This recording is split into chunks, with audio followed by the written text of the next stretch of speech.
America. We were living in the East by the Nile River, living in luxury, enjoying freedom, justice, and equality. We wore silken robes and slippers of gold. We were the wealthiest and the wisest people, I'm told. Now we are the poorest of the poor. Nobody wants us at their door. So my friend, it's easy to tell, white man heaven is a black man hell. Keep the call, y'all. It's easy to tell. White man heaven is a black man hell. So the Honorable Elijah Muhammad said that Master Farad Muhammad said 6 words to us, and these were the 6 most powerful words that he spoke. He said, accept your own and be yourself. Accept your own. The Caucasians who brought our fathers into slavery desired to take us away from our own people, our own culture, our own religion, our own God, our own language. So we have grown up in America away from our own mind, away from our own selves, and so we have been actually indoctrinated with an alien mentality. 10,000 fearless men, because we're going to have to challenge the things that are destroying our community. So this ain't no punk time. This ain't no temple time, mosque time, or church time. All the singing and shouting and preaching is over. Get in them streets now, block by block. We're going to have to clean it up. The airwaves is not enough. The television screen is not enough. You got to put boots on the ground who are trained and are willing to make the sacrifice of life itself to see our community made a decent place to live. Attention. Drill.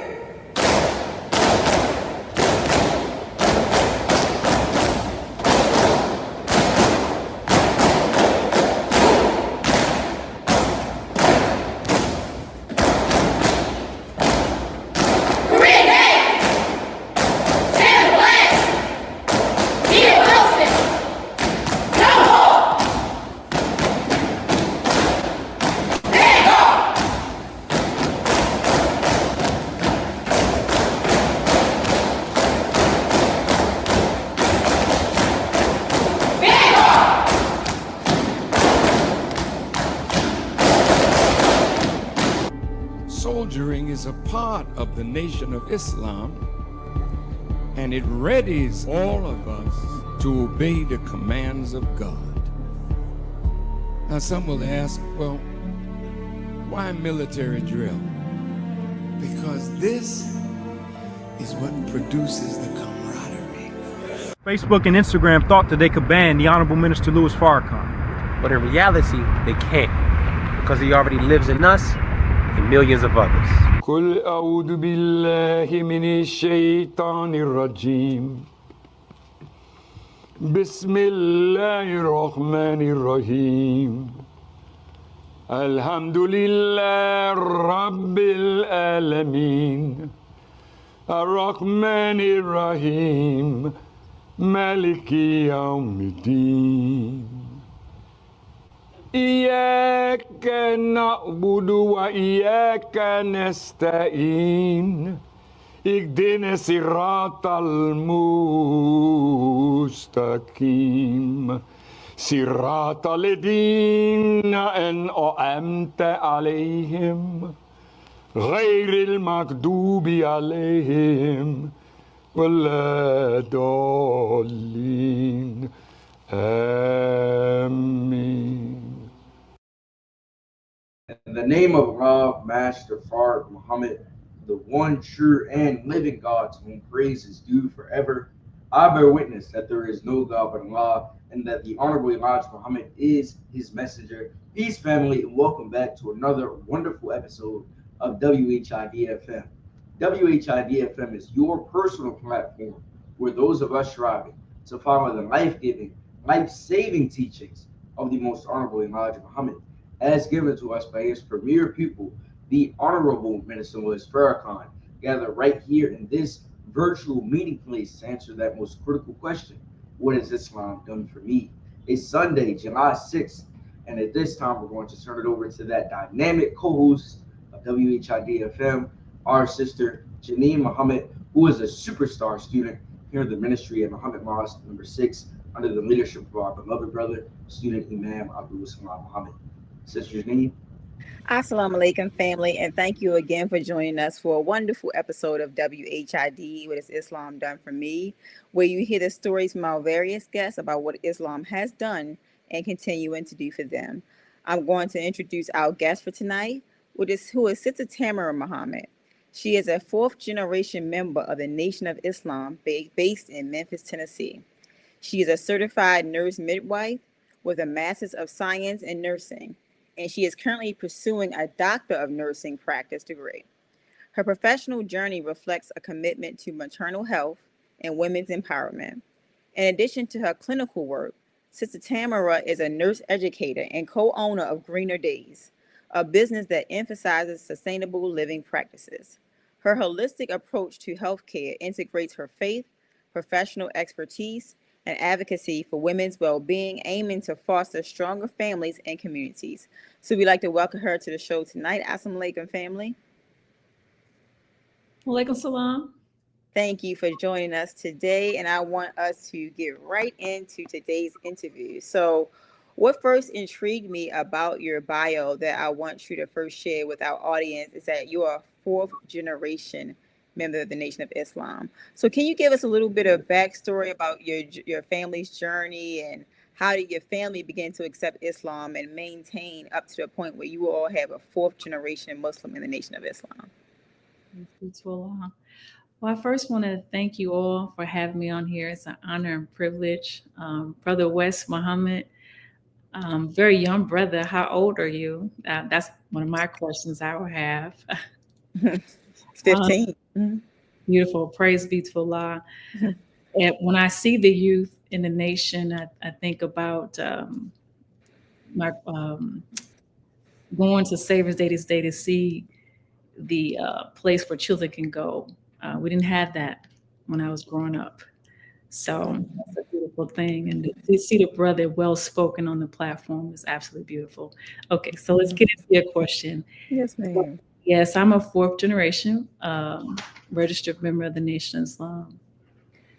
We believe 1955, actually the same year that our beloved Honorable Mr. Farrakhan came into the teachings, that was the same year as my mother would recollect that she was definitely in the first grade around that time, when she remembers my great-grandmother. We passionately and known her as Mama Cassie. That was not the name that she transitioned as a different name. And so my great-grandmother, Mother Cassie, then my grandmother, Mother Hazel, my mother, Sister Hazel Muhammad, who was with us still, myself, and then my son, Ishmael Muhammad. So when you say to maintain something like this, we talk about it as a family. We are super grateful and humbled, but none of us see ourselves as worthy of why Allah has chosen our family for many generations. The one thing I can say in the time that we're living now, as a believer, seeing the sending time that has come through generations, is that now we live in a time where the Honorable Elijah Muhammad teachings Udamus was Farrakhan, is living right off the pages. So I would say that, and I, inshallah, I'll be 50. So, yes. So to say that, to be living in this time, when you say to maintain something generational, I would say the endurance and to encourage the believers today, this is not the time to be fatigued. That our deliverance is right at the door. To be living in a time where I know through generations, through my family, we were mocked about, talked about, scorned about. It was growing up, it took courage to wear this headpiece. And now we live in a time where it's honored, privilege, it's seen as elegance, refinement, in which it all supposed to be. But my mom can tell you stories where people, will pull it, spit at her, and mocked. So, and I also remember a time where we got Brother Elliot doing a tour, of Answered, the mothership. Wow, was that talked about growing up? And even my mom's generation, you all believe in planes, flying saucers, don't you? This is what was said to us. And we got to look at a time where the believers then had to have just faith. Today, Allah gives us no choice because everything has been answered. We have no choice but to believe today. We was talked about how you all killed Malcolm X. That has been answered. We're free from that, vindicated in this hour. So to become fatigued, this is not an option. So when you say, the generations before us had nothing but pure belief, and today everyone bears witness to the invincible truth and the evidence that's out there, including the so-called flying saucers that we were mocked about. I remember growing up and someone said that to me, you believe in flying saucers? And I said, well, you believe in the Easter bunny. Right. And they don't lay eggs, so on and Santa Claus. So we don't see ourselves as worthy or done anything different than anyone else. We're just grateful that Allah has chosen our family for so many years. And as a family was talking about this today and trying to think about the questions you all was going to answer, and the acquisitiveness, of that has always been a topic of conversation. But we don't see ourselves. But what we do know, that Allah's promise is true. That's right. And what we do know is that what you do, as my grandparents, my great-grandparents did, my father, my mother, and a host of relatives that were registered and is registered in the nation to this day, is that we are direct beneficiaries of their work, because Allah does not waste the deeds of the believers. So his mercy, his grace, because as an individual, I still got a lot of work to put in. I'm living off their mercy and their grace and the work and the service that they have done with their pure belief that I just talked about, that if they were here in this time, they will feel vindicated. And the sacrifices that they made, their hearts would be glad or shining to see that what they believed in is being told and played out in their foresight right now, seeing. So all praise be to Allah. Yes, ma'am. Alhamdulillah. Thank you for that. That was beautiful. Beautiful. Thank you for sharing that. And my next question for you, being as though you've grown up in the Nation of Islam and you have accepted it for yourself, When you were younger, did you realize the kind of jewels that you had in being a fourth generation Muslim, or did you kind of had to figure it out and kind of make a conscious effort to choose this life for yourself along the way? Yes. When you grow up in this, it's almost being too close to something. We can be not know absolutely the jewels and the value of this until you mature. And not all fruit ripens at the same time. So you have to be patient with yourself. And that's okay. We thank Allah that we do have the avenue of repentance. Very important. That I will not punish you while you're in repentance. So yes, the world was attractive to me. I knew nothing of it. Nothing. I didn't know anything about a two-piece bathing suit. I didn't know anything about Sesame Street. I knew nothing about going out and fast food restaurants. We always have food in the stove. I come from a line of aunties, great aunties, who took pride in the kitchen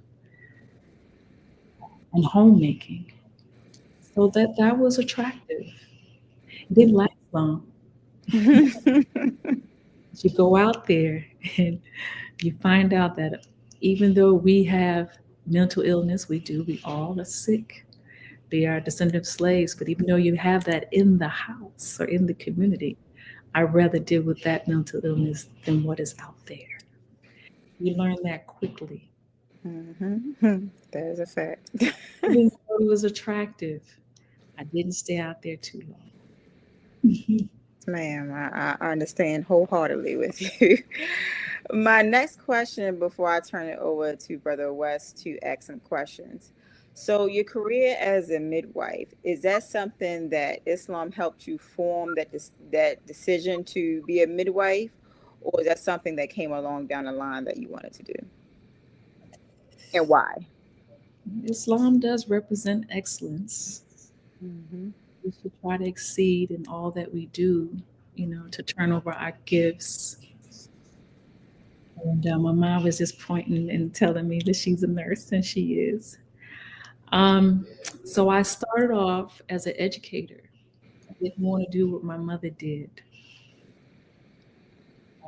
The way it was represented to me was not a glamorous profession. And so, but she saw into what you should see into your children and speak into them and tell them what they should be based off what you see in them. And she told me I was going to be a nurse. And I finally became a nurse. And I excelled in it. I excelled well when I went to school, but I first told her I would never be a nurse. She'd come home in her scrubs and they were not clean, and she wouldn't let us run to her and hug her until she got unclean, and we couldn't play with her stethoscope because it was not sanitized. And I just told her, no, I would never be a nurse. But she had spoken to me and saw that my weakness, my strengths was science and math. She said, "Mom, what are you going to do?" I said, "I'm going to be a teacher." She said, "No, I think you should go into science and math. Maybe be a nurse and beyond." No, I'm not going to do that. You knew I was going to do that, and I did that. So I traveled first as a CVIC nurse, critical care nurse. And then eventually I wanted to go back to school because I promised my mother once I told her I was going back to school to become a nurse. She told me that I must go all the way. And so I didn't know what that direction was going to be either. But I have a love for women and children. And Allah steered me where I excelled the most, and that was in midwifery. And I chose a certified nurse midwife in that practice because that's where we are, and I want to be where our people are. And we give a lot of births in the hospital, and so certified nurse midwives are able to work in the home and in the hospital. Yes, ma'am. Praise be to Allah. I know I said I was going to turn it over to Brother West, but I do have one more question before I turn it over to him. So in the field where you're dealing with a lot of Black women, and you often hear about the medical field not really knowing or really caring to tend for Black women. So, what do you think that people look over the most when it comes to tending to Black women when they're giving birth, or when they're in the transition of giving birth and in their pregnancy?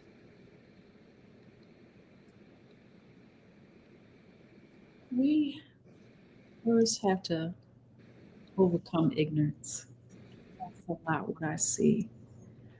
More than being, I'll say this, we have to first understand that the system that's in front of us is not designed for us. That's one. So with that, we have to not sign up for the things that they have for us. So typically we do. We don't talk about it a lot, but we do. We come in and we sign up for all the interventions that there is. And then we turn around and say, well, this is the reason why this happened. We first equipped ourselves with knowledge first, to know what our rights are, to know what your hospital ethics are as well. Interview your providers, make sure they line up with what you design for your birth as well. But also, we have a lot of us who have not even studied our bodies or even know what the body's supposed to transition into and what it's supposed to look like as far as birth. Caring a mother, preparation. And that falls back on us as well. We should talk more about that, conceptional health before we get pregnant, the whole part of family. But what I do see is that we don't understand the dangers of projecting ourselves in that environment and then signing up for those very things that's going to harm us. Like what's very popular is an epidural. My mama did it. Not my mother, but that's usually what we hear. My mama did it. Nothing happened to them, and so on and so on. But then we wonder why we have the outcomes that we have. But we literally sign up for these things. Wow. Even as educated women, we sign up for these things because we have a lot of faith in the healthcare system as the way that it is now. Wow.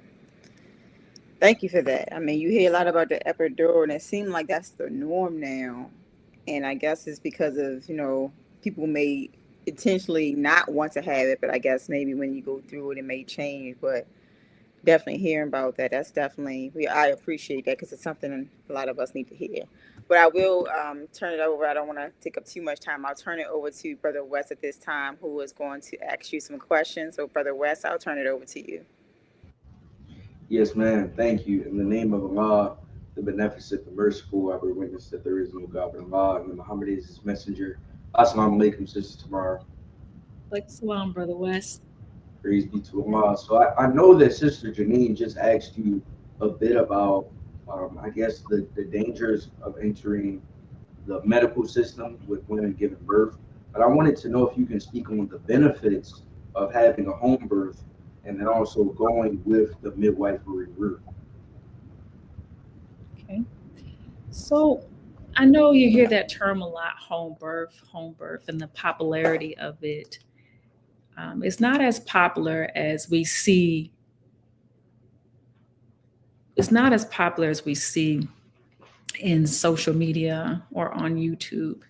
You literally have to be a really healthy vessel to endure something as a home birth. So it's not recommended for women who are obese or have any type of chronic illnesses. So that eliminates a lot of us from something of that nature. A lot of science and technical other issues that go into as well, as far as a water birth, but they maintain that temperature at a certain level as well. We can't bring the baby above water at a certain time and things like that. There is dangers, in both home birth and hospital birth.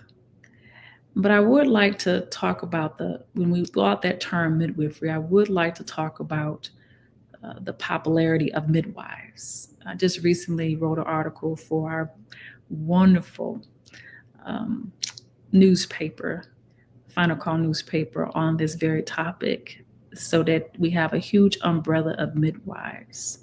And to what we understand what's the difference of this umbrella and the midwives and what their capabilities are, since the popularity of midwives have become back into mainstream popularity.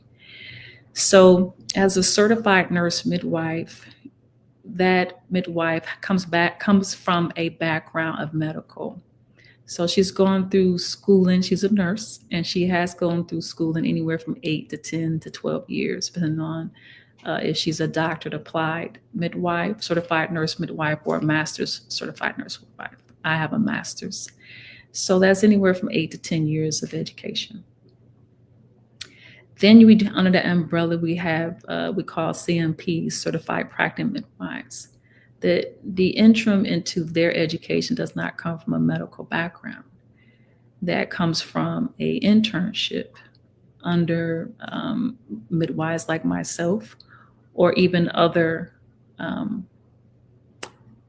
midwives, but it does not come from a medical background. And so the list goes on and on. Far as titles, it's like 4 or 5 of them different midwives. But if you're not a certified nurse midwife, it does not come from a medical background. And so where we actually can give birth in any setting. We can give birth in the hospital. We work alongside, collaborative with OBGYNs. We do everything that an OBGYN does except C-sections. We can assist in a C-section, but we cannot put the scalpel to the abdominal, which we do not want to do anyway. However, that's the only thing that separates us, is that they definitely, they're surgeons, and certified nurse midwives are not surgeons. Yes, ma'am. Thank you for that clarification. And I wanted to know next, if you could talk a bit about the benefits of different herbs and herbal remedies, because I know that you are the co-founder of Greener Days. Could you speak on just the benefits of taking different herbs and herbal remedies as opposed to Western medicine? So that's another thing we talked about before. How do we sustain longevity as far as in the nations?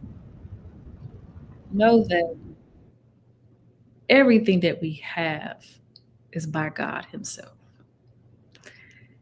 And so when we talk about the remedies, there's no secret to us. We have how to eat to live.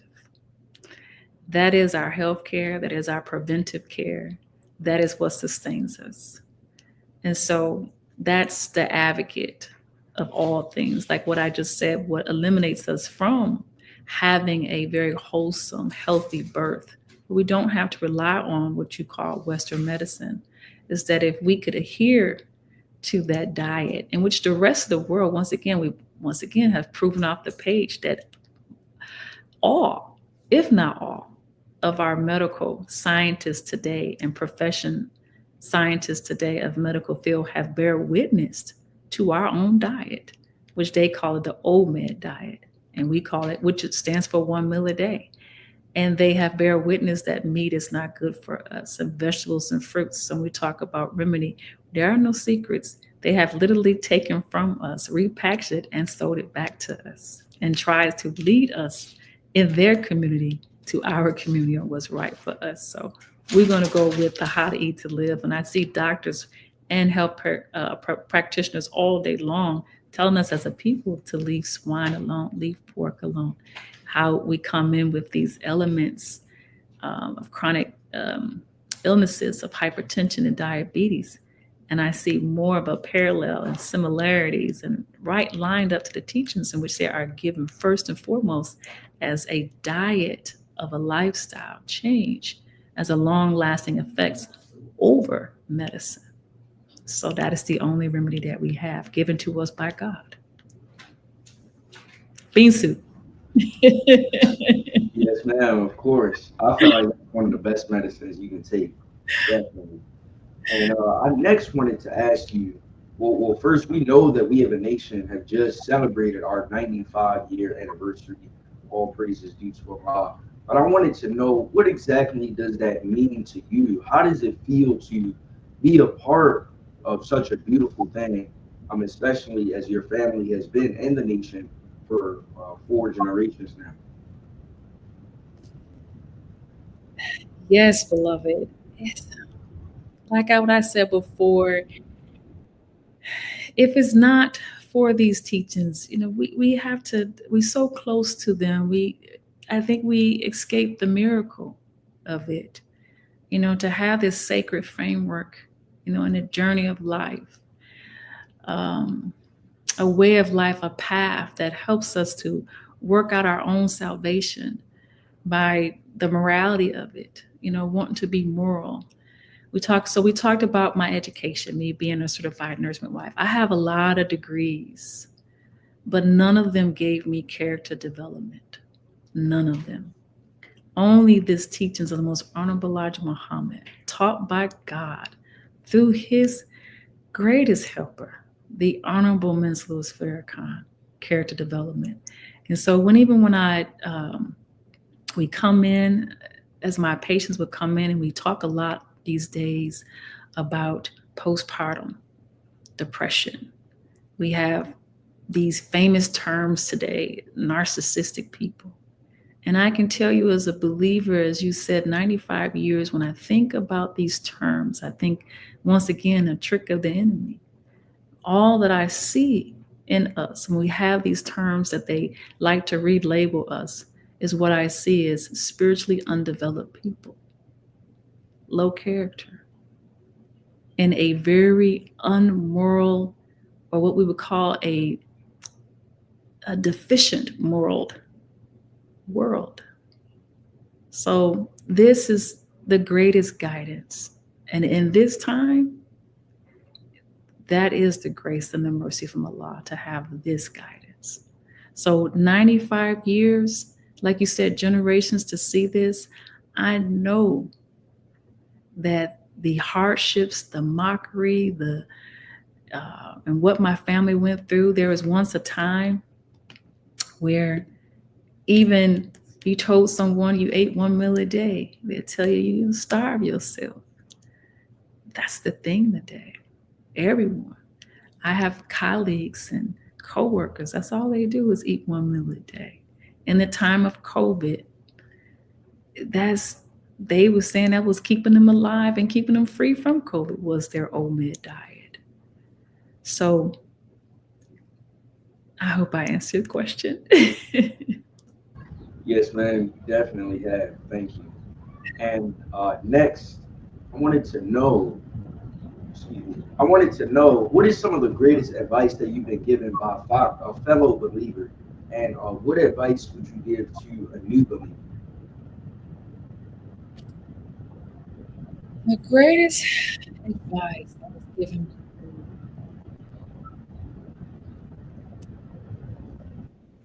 let's see here.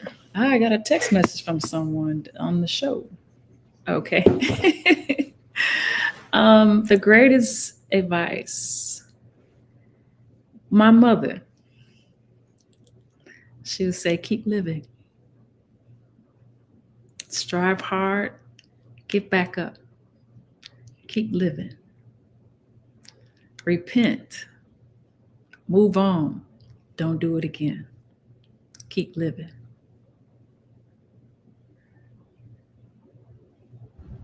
Yes, ma'am. Thank you.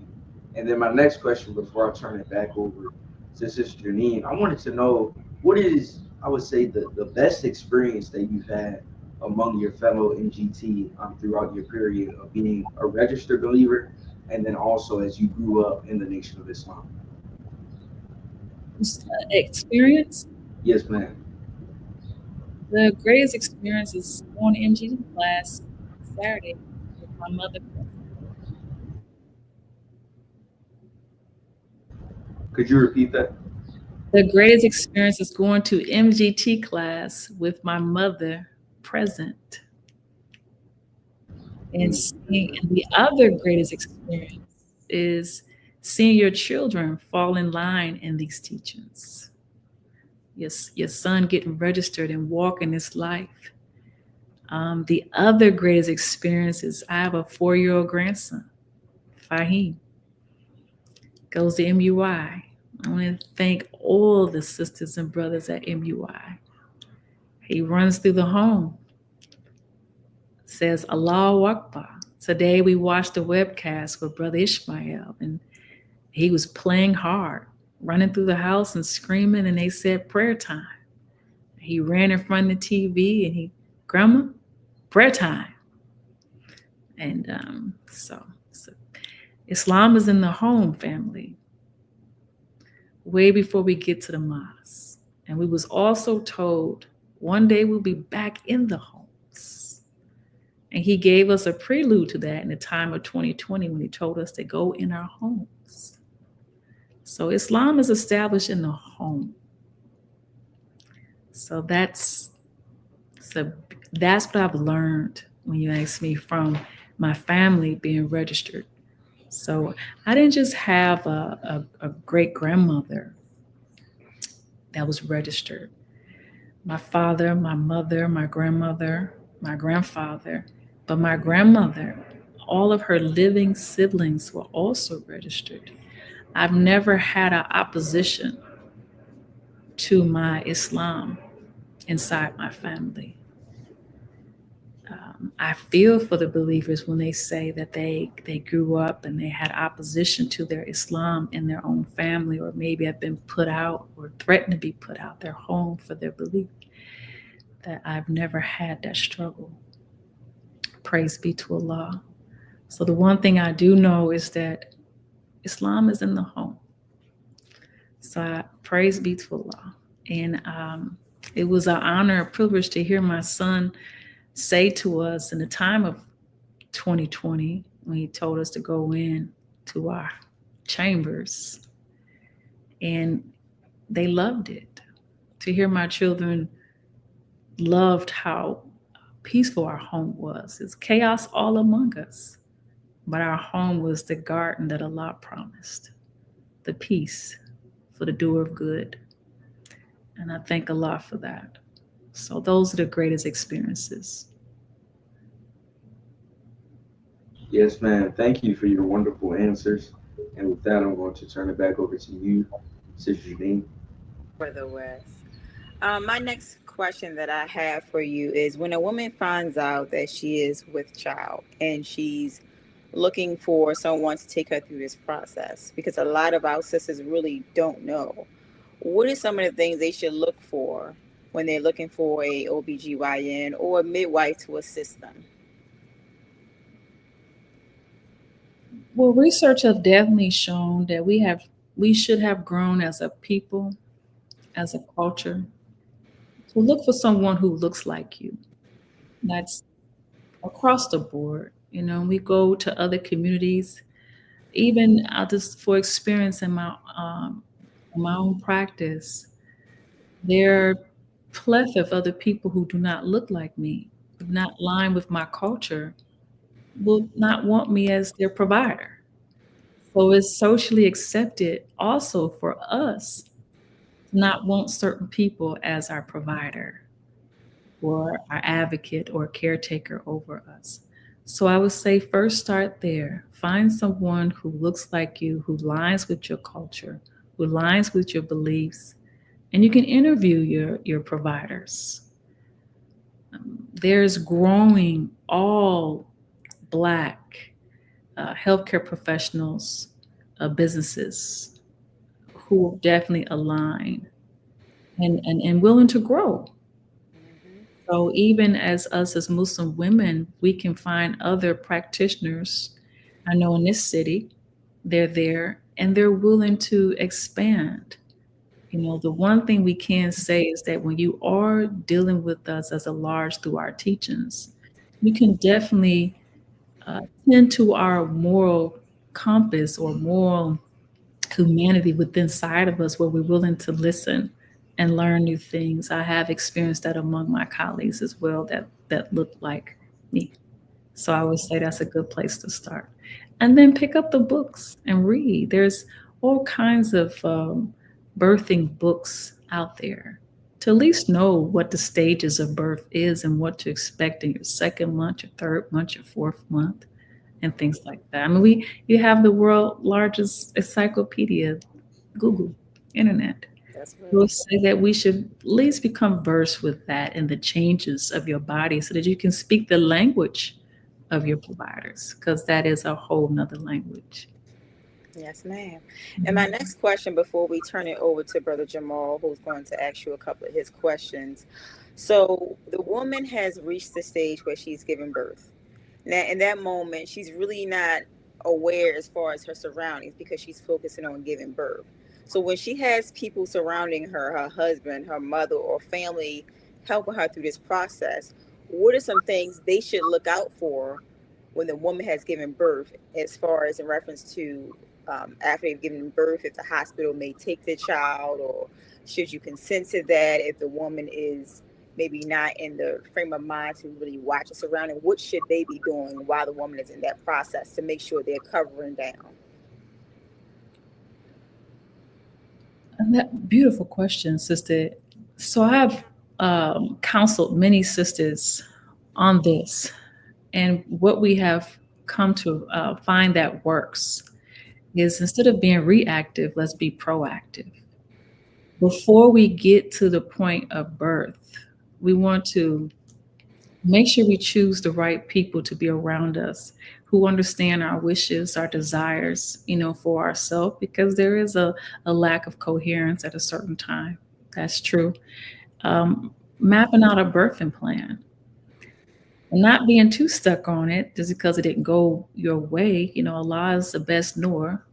We know some things we're not the best knower, but to have a plan is important. So you have all the right people and we'll know what your wishes are. Way before you get to the hospital, you can already decline certain things. If you don't want the erythromycin, which is the antibiotic prophylactic that is a standard protocol across America in every hospital, that is it says a preventive against gonorrhea and chlamydia. Well, if you in the right marriage and there's a monogamous marriage, that's something you don't have to worry about. These are things that you can deny ahead of time and sign the paperwork at one of your last visits with your practitioner before you go in the hospital to have birth. So you can get a lot of those things out of the way. If you don't want your baby taken out the room, this is something you can discuss ahead of time with your provider and the people in front and the people that's going to be in the room with you to execute your desires for that and anything else that you may desire. Okay. Praise be to Allah. That's good to know. Thank you for that. Mhm. And at this time, I'm going to, before we go to our chat questions, I'm going to turn it over to Brother Jamal, who has some questions for you. So at this time, I'll turn it over to you, Brother Jamal. Assalamu alaikum, sister. Walaikum salam. The first question I want to ask is, with being the co-founder of Greener Days and being a nurse educator, what motivated you to co-found a business like that and that deals with sustainable living? And also, how does it connect to your work as a nurse and an educator? A lot of questions. My mother. So, again, being a generational in this, every woman before me grew food as instructed by our teachings, the Honorable Muhammad. So growing food is a way of life.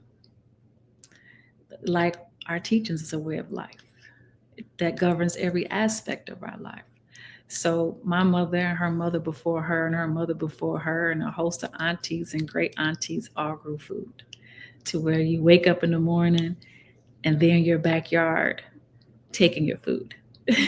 And then we'll call you and tell you they took it and invite you for dinner. So so that's one of them. So just growing, cultivating that and growing it to a higher level.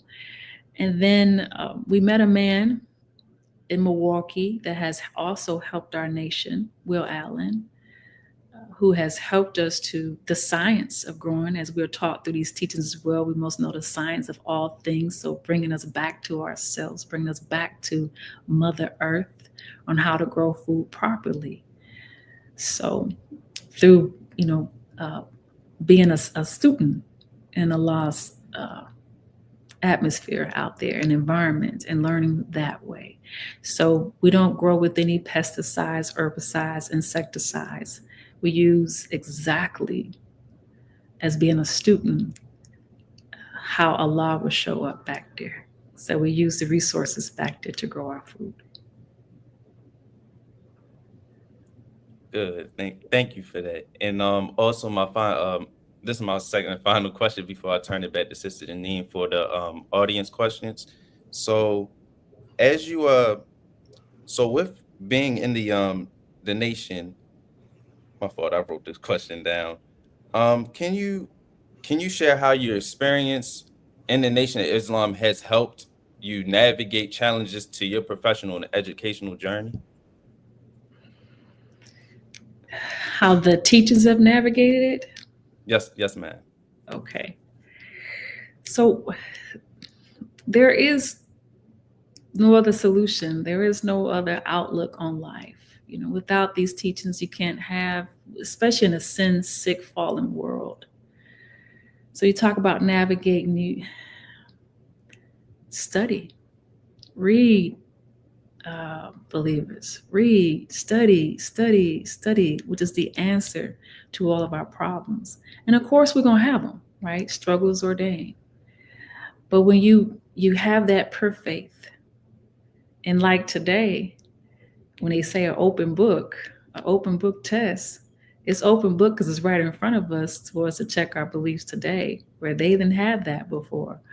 But the studying and the belief in it gives you the fortitude, the confidence, the willpower to make it through every single struggle.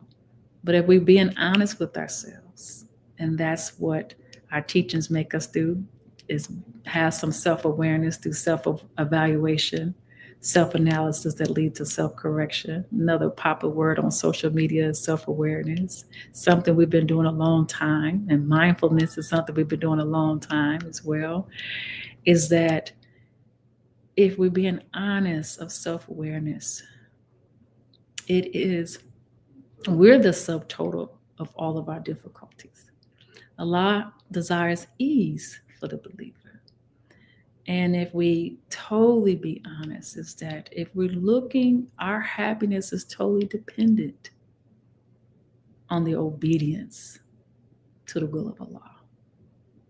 So our conflict is because our desires don't line up with Allah's will for ourselves.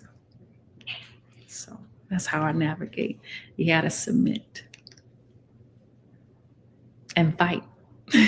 Fight self. He definitely introduced us to the enemy out, but more importantly, he introduced us to the enemy within. So that jihad is forever a struggle. Yes, ma'am. Thank you. I'm learning a lot from you. I'm glad to ask you these questions. This is actually my first time asking questions to a guest and on WHID. So I appreciate you answering them questions. So now I'm going to hand it back to Sister Janine so she can ask the audience questions. Sister Janine. Thank you, Brother Wes. And I'm sorry, Brother Jamal. And then the questions that we have in the chat, I'll go ahead. It's some that was actually sent to me, but I'll start with the ones that's in the chat first. The first question is, how do you address burnout in your field, work environment struggles, and emotional demands of the job? So that's a very good question. Working out is a beautiful antidepressant. So exercise, prayer, it's a beautiful antidepressant, anti-anxiety. So when we talk about burnout, and do the things that you enjoy in life. I'm a lover of books. I spend all day. So make time for that. Make time. I love my family. Make time for your family. Make time for the things that that brings you pleasure, righteous pleasure. That's for, it right. to last, for it to last long. Yes, ma'am. Absolutely. Thank you for that answer. And the next question that is in the chat, it says, Assalamu alaikum. It says, how do you maintain such poise and dignity? Have you been audited? These teachings are audited. Well, Mrs. Farrakhan said that if we would have taken the study guides as we should have in a timely manner, we may not have the need to find that technology. But these teachings as a whole are audited. So yes, I have been audited to answer your questions. How do you maintain poise? I would say this is the benefit. Again, inshallah, I pray to inspire us. I was listening to Brother Ishmael the other day, as I believe a lot of us was, and he said that as a whole, as a family, we don't look as happy. We are a little fatigued and not understanding that this is the hour that we get delivered in. We're supposed to be happy in this hour, but we do understand that in a fallen, sick, sinful world, and the battle that's taken place, that pressure is a lot heavier than usual. And that's real. I feel the pressure as well. So I say this is the benefit of staying fast to your faith, your prayer life, your study, your practice. Trials are coming. I'm in one. We're all in one right now. Right now. That's right. Right now. But what do we run to? What do we seek refuge in? How are we going to show up? Yes, ma'am. Praise be to Allah. And the next question that was sent to me that I'll ask, it says, Assalamu alaikum. At times, when I guess his sister is speaking in reference to her own experience. At times when I have given birth, I was told they had to take the baby and put the baby under the warmer. But sometimes I'm fearful that they would take the baby and do something to them. So how do I know when they're telling the truth, or should I just be as on guard as I think I should be? Definitely be on guard. And we got to do better. It hurts, to hear these stories. We do have to do better. Women should feel safe. So it hurts. And part of the question you asked me earlier about what led me into this, Allah. When I tell you that being in school was almost effortless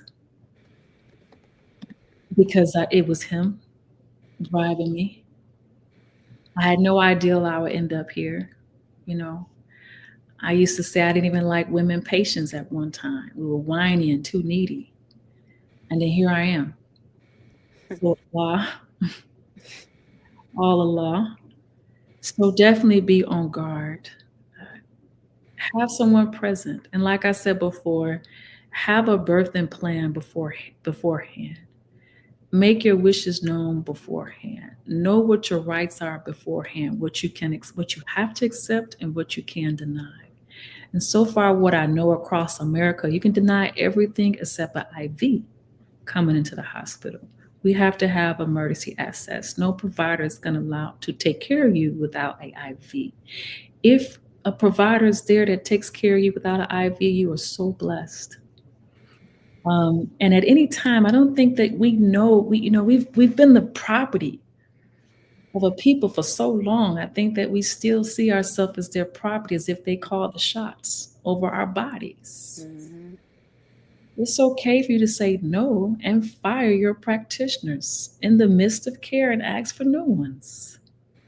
Every culture of people go into doctor's office, provider office, and interview us to see how are we fit to serve them. We have to do the same. Go and ask questions. Be proactive. And even say you didn't do that. And you show up at the hospital, you can tell people you don't want them in your room no more and that you want somebody else. And I want to encourage the believers to wear your Muslim names. This is my experience. I can be sitting in the hospital. We have boards where every patient, every mother that comes through the door goes up on a board right in front of us digitally.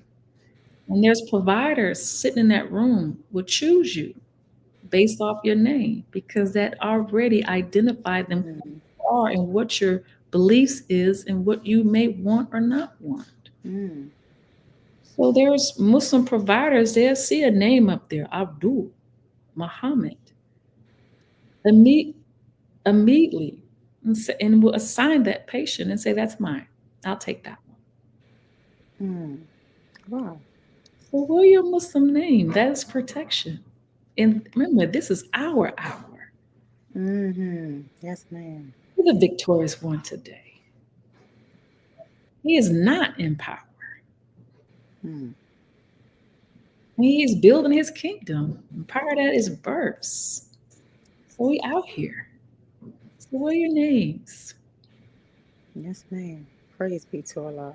And the next audience question before I turn it over to Brother West to do our station ID, that was said. It says, Assalamu alaikum. Is there any recourse if you tell a doctor or nurse that you do not want a vaccine and they somehow sneak it to your child anyway?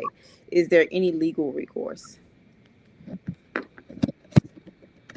The legal recourse you have is if it's already denied and written on paper beforehand.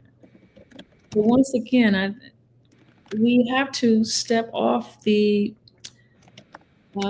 plantation psychosis, or what you guys call it, post-traumatic slave plantation syndrome. We still think that our bodies belong to them, and so do they. They come in the room, they don't introduce themselves and say, what their intent is, why they're here, or none of that. But I can say I had a beautiful experience with the FOI and the MGT, a beautiful birth experience. And inshallah, we'll tell their story one day. Beautiful experience. And that FOI was on his post. When I tell you he stood at the door, anyone that came in, he wanted to know who they were. I mean, of course, we are very polite. We're very courteous. We're the most abiding citizens there is, law-abiding citizens there is. So he wasn't, aggressive, but he understood that all of this was part of his protection. So to the point, he asked, could the nurse politely put a note on the door that said, please knock and stop at the nurse's station before entering, so that they could be abreast of what's going to happen and how they had to be announced before they came in there. So you have rights. One, this is a God-given right, is your body. So you determine what happens in that room, and you do that beforehand. And even doing then, you can say, no, my son and his wife with my grandchild did that, denied. They didn't like the energy or the aura of the care and the tone of the care and how things were and how they were not being listened to. They fired the staff and got a new staff. And things were good. You can do that. Yes, ma'am. Thank you for that. Thank you. We need to know that. I think a lot of us, may feel meek or may just not know that we had that right. So thank you for answering and expressing those questions. And at this time, I'm going to turn it over to Brother West, who is going to give us our station ID. And then we have a few more questions for you, Brother West. Yes, ma'am. Thank you. Family, we just want to remind you that you are listening to WHID-FM. We thank you for tuning in and spending your valuable time, because without you, there is no WHID-FM. Now, if you have any suggestions, please email us at WHID1919@gmail.com. And also, please subscribe to WHID-FM on YouTube and follow us on Facebook. And family, next week, our guest will be Brother Student Minister Willie Muhammad from Muhammad Mosque number 46 in New Orleans. And his topic will be about the many children's books that he has authored. So make sure you tune in for that wonderful episode.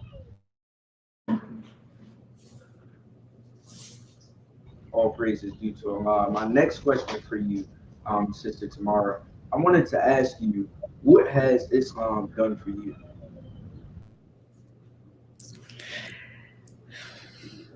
Everything. Everything. To the smile on my face, even though we know you Black in America, there's a struggle, there's a trial, but the smile on my face, has given me a whole new way of life. There, even though I don't know another way of living, I've seen it. I've tried to reach out for it. I don't want it. When I said it was attractive, I don't want it. This is the best life of the trial with self, character development, growing up into the mind of God. This is it. This is the answer. And that gives us confidence and comfort to know that you have the answer. We just have to reach for it. So that's what it's given. It's given everything that the world, as a generation Muslim, it delights me, as you can see. My family feels vindicated to know that even the whole world is bear witnessing to what we were been taught for 95 years now, all the way down to our diet, to things that we were accused of. Malcolm X, we're not guilty. Even, the whole world thinks, their ice is colder than that, white man's ice is colder than our ice, anybody's ice. So to hear them just last year, say the mother plane exists, called her by her name, Mother Plane, feel vindicated. So it's given us everything. Someone had mentioned the poise, my poise, alhamdulillah. That is what he brought me. He brought me, introduced us to our divinity, right, sisters? The best eloquence, refinement, rich in morality. So nothing like it. Even the world, there's a trend going on, I heard, where women want to be covered. Remember, I told you my mother was ridiculed and scorned for being so covered. But this is dignified. So there's a trend going on where women see this as dignified and attractive. So alhamdulillah, it's given me everything.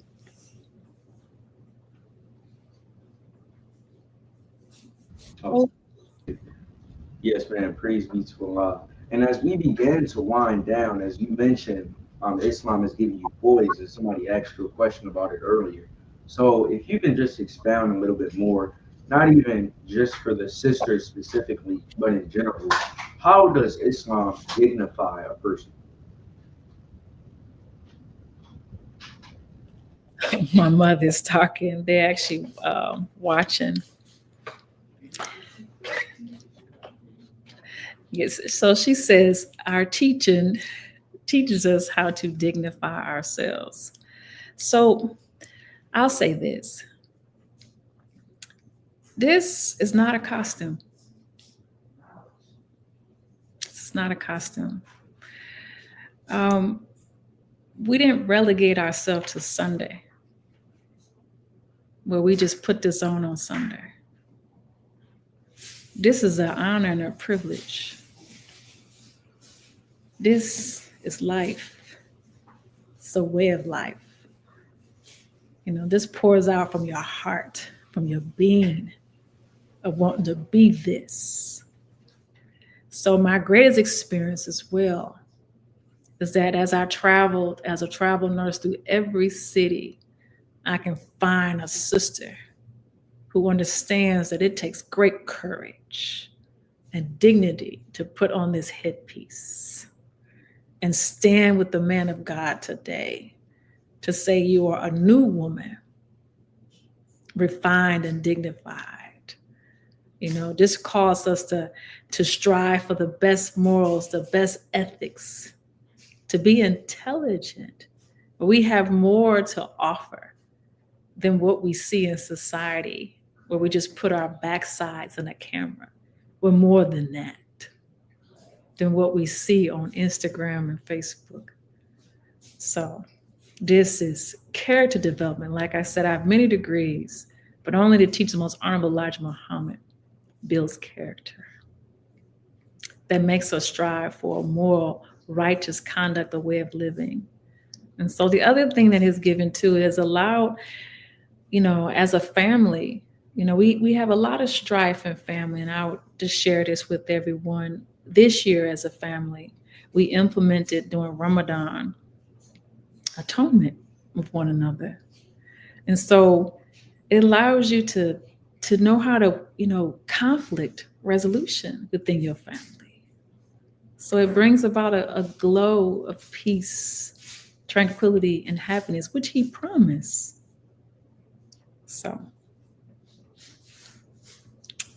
yeah. Yes, ma'am. Thank you. And before I turn it over to Sister Janine for our conclusion, you tell us your go-to lecture.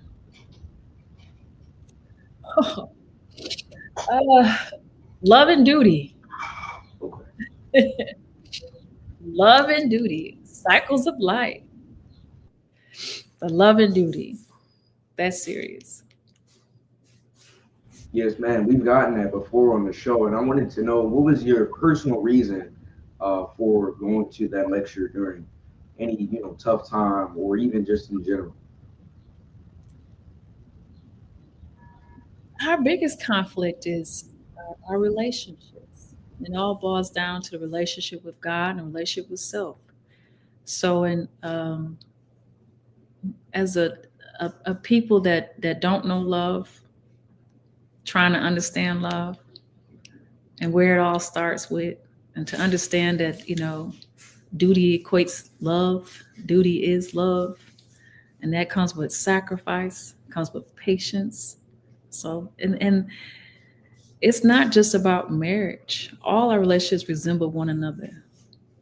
Your relationship with your mother, your relationship with your children, so on and so on. Yes, ma'am. Thank you for your beautiful answers. And with that, we'll turn it back over to you, Sister Janine, for our conclusion. Thank you, Brother West. We just have two more questions for you, and then we won't take up any more of your time. But one of the questions that we do have is, how in your career, how does the lecture how to give birth to a God takes place? Like, do you take that in consideration and try to impart that on your patients?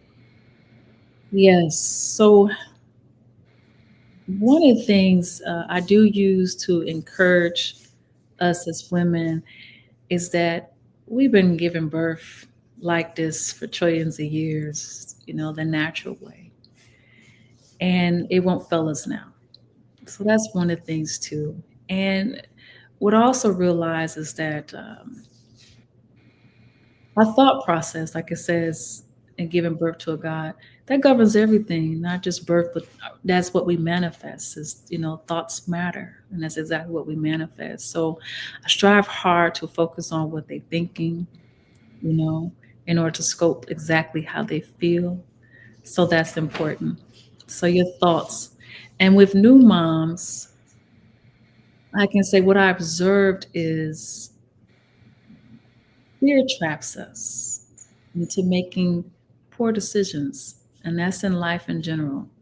But as a mother giving birth, the unknown, when we hit that ring of fire, and every mother knows what that is when they've given birth, fear can creep in.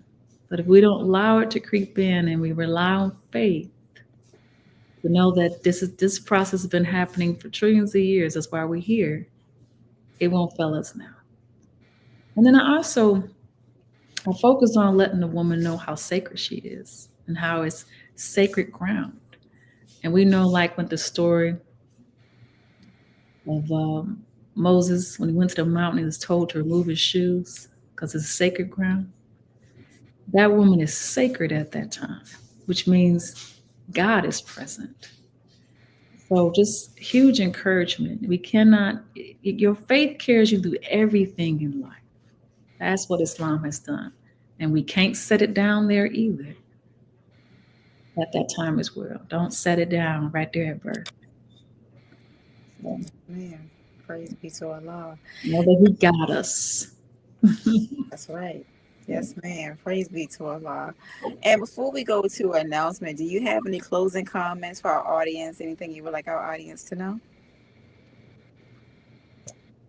Close. Let's see here. I would like to say I'm super nervous. No need. But that's a good thing, though. Yeah, super nervous. These questions were definitely promptu. Praise be to Allah. They did not prepare me. Yeah. We do like to get a natural answer, the first thing that comes to mind. So yes, ma'am. Yes, and did not prepare me. I just the only thing I would say is stay encouraged.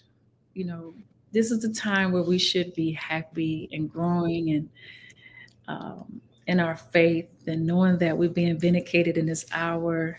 And want the believers to know that Allah does not waste, as He said, the good deeds of the believers. And so what you store up of good, and that's what we can honestly say as a family, generational in this, is that we are direct beneficiaries of those who came before us, the doer of good. We have reaped those blessings and mercy and good. I know, and I can say I know, because I'm nowhere near perfect, and I've gotten it wrong many, many, many times, and I've done wrong. But their grace of their work that was stored up for me, that was my grace and my mercy. So don't get fatigued. Keep doing good. Keep being the doer of good. Stay in the race. This is the hour where we're vindicated and we're at the door of our deliverance. And let's not set our faith down on Sunday. This is all day, every day. Yes, ma'am. Thank you for that. Praise be to Allah. Well, we definitely thank you for taking your time to speak to our audience today and give your story. And it's definitely a blessing. And I know the audience enjoyed it as much as I have because they're lighting the comments up. So we appreciate you as always. And we hope to have you back again. And family, if you enjoyed what you heard today, and I'm sure you have, you're welcome to join and study with us. You're welcome to know about the Nation of Islam by going to www.noi.org/go study. We have weekly webcasts at Sundays, 10 a.m. Central Standard Time, 11 where you can also study. You can know more about the Nation of Islam, what we're about. Find a mosque in your city. Final Call Radio, you can download it on all your devices, take it with you on the go, whether you're going to work, you're going to school, or just running some errands. Always have the voice of the Honorable Minister Louis Farrakhan playing in your ear, especially in this time. There's nothing better to have in your ear, in your children's ear, than the Final Call Radio. And speaking of the Final Call, if you look at the cover that's on the screen right now, you can see the Nation of Islam, 95 years and counting. So definitely get the Final Call newspaper. You can get it from one of our brothers on the street. You can get it, the digital Final Call subscription. Definitely don't forget to get a subscription from our brothers and sisters that are behind bars, because as we know, they can lock their body up, but they cannot lock their mind up. And last but not least, do you want a book that greatly empowers your child and showcases their self-worth? Look no further than I Never Knew I'm All That, Book 1. This is a beautiful book that empowers the children's young mind and gives them something positive to read. This book is written by our host, Brother Donald Muhammad, illustrations by Sister Amina Lay. And with that, we'll also, if you're in the Richmond area, you're welcome to join us every Sunday to come and hear the reality of God delivered by Student Minister Tracy Muhammad, the local representative of the Honorable Minister Louis Farrakhan at 801 Prince Hall Drive in Richmond, Virginia. And here in Baltimore, you're welcome to join us at 2801 Dukeland Street, Baltimore, Maryland, 21216, which is the Connections High School. You're welcome to join us every Sunday as well. So at this time, what we will do, we will turn it over for our Muhammad moment, and then we will close out in prayer. So Brother Jamal, I'll turn it over to you to play our Muhammad moment.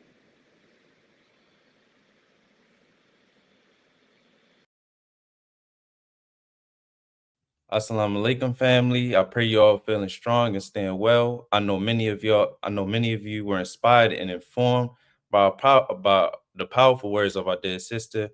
And now let's keep that spirit going as we move into today's Muhammad moments.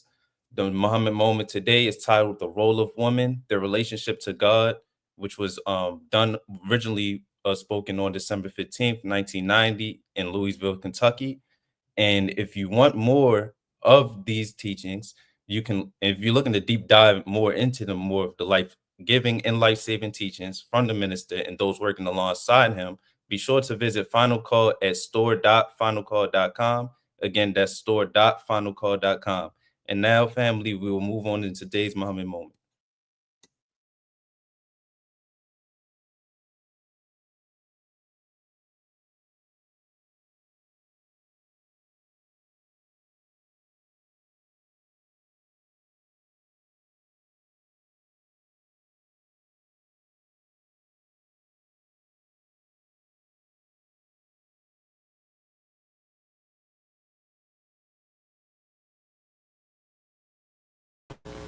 Females, I'm not dealing with color, I'm dealing with female. This womb is God's workshop. This womb can determine what comes from this womb. That's why no wise man, if you pardon this expression, will mess with, cheapen, take a woman for a plaything. That's right, brother. Not an intelligent man. That's right. Not a wise man. That's right. No real man is afraid of a woman becoming wise. In fact, no real man wants a woman who is not wise.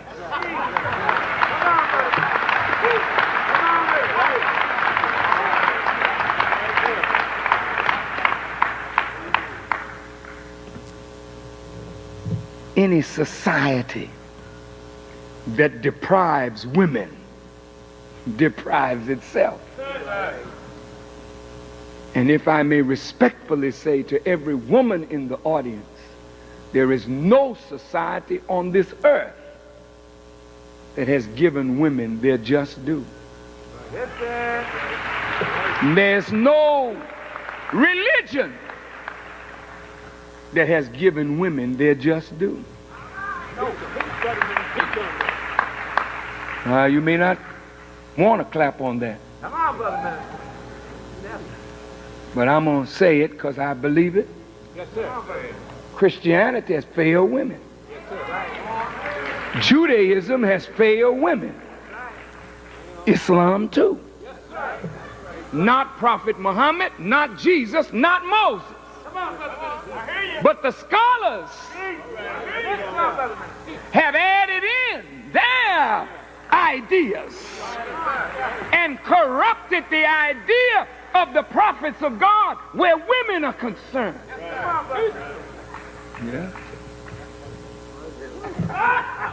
All right, come on. Wake us up, brother. Men act as though women have no divinity. Listen. All right. Listen. All right. All right. Come on, brother minister. Don't want a woman to speak in the church, in the mosque, or in the synagogue. Shut your mouth. Just be there.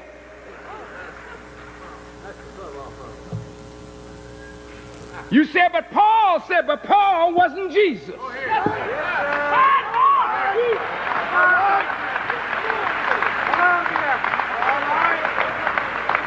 And there is no scholar of Islam the equal of Muhammad the prophet. The prophet freed women, and the scholars enslaved them.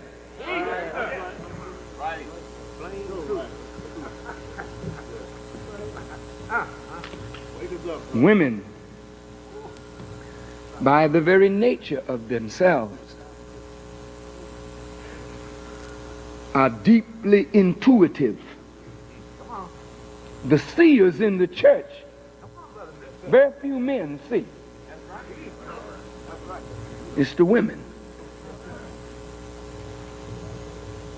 My life is spared today because women whom God blessed with sight told me this and that that caused me to be alive today.